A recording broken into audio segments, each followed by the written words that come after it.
কোকাকোলার নতুন অ্যাড বা নতুন বিজ্ঞাপনটি নিয়ে সোশ্যাল মিডিয়াতে গত 2-3 দিন ধরে মানে চূড়ান্ত আকারের একটি সমালোচনা এবং আলোচনার ঝড় উঠেছে।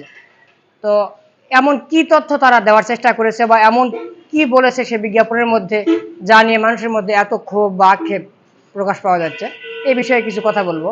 কোক মোটেও ওই জায়গার না।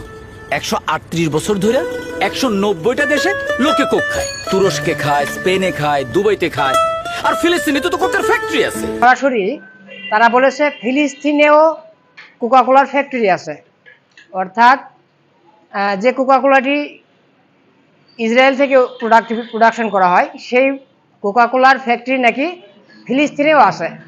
আসলে ফ্যাক্টরি কোথায় আছে এই বিষয়টি একটু পরে আসি। তার আগে একটি বিষয় বলি যে তারা যে আমাদের মুসলিম বিশ্ব এবং ফিলিস্তিনদের ক্ষতির জন্য বা আমাদের বিরুদ্ধে দিনরাত চক্রান্ত এবং ষড়যন্ত্রমূলক কার্যক্রমের সাথে সরাসরি লিপ্ত, এই বিষয়টি কিন্তু কারোই অজানা নয়। সুতরাং তারা যে বিজ্ঞাপনটি প্রকাশ করার চেষ্টা করেছে এটিতে কেউ প্রভাবিত না হয়ে তাদের যে সকল প্রোডাক্টকে আমরা বয়কট করেছিলাম, বর্জন করেছিলাম, সেটিকে অবশ্যই অব্যাহত রাখব।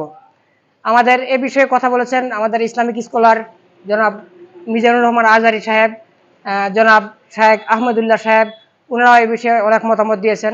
কোকে একটা ঢোক দেন, তারপর একটা সার্চ দেন।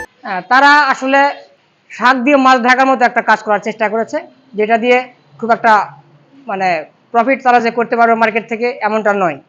সুতরাং আমরা আমাদের সচেতনতার জায়গা থেকে তাদের সকল ধরনের ড্রিঙ্কস বা প্রোডাক্ট বয়কট অব্যাহত রাখবো। তাদের এই বিজ্ঞাপনটি শুধুমাত্রই একটি মার্কেটিং পলিসি মাত্র। সুতরাং এই বিষয়ে আপনারা কখনোই প্রভাবিত হবেন না। ধন্যবাদ সবাইকে।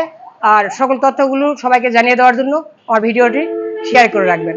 ধন্যবাদ সবাইকে।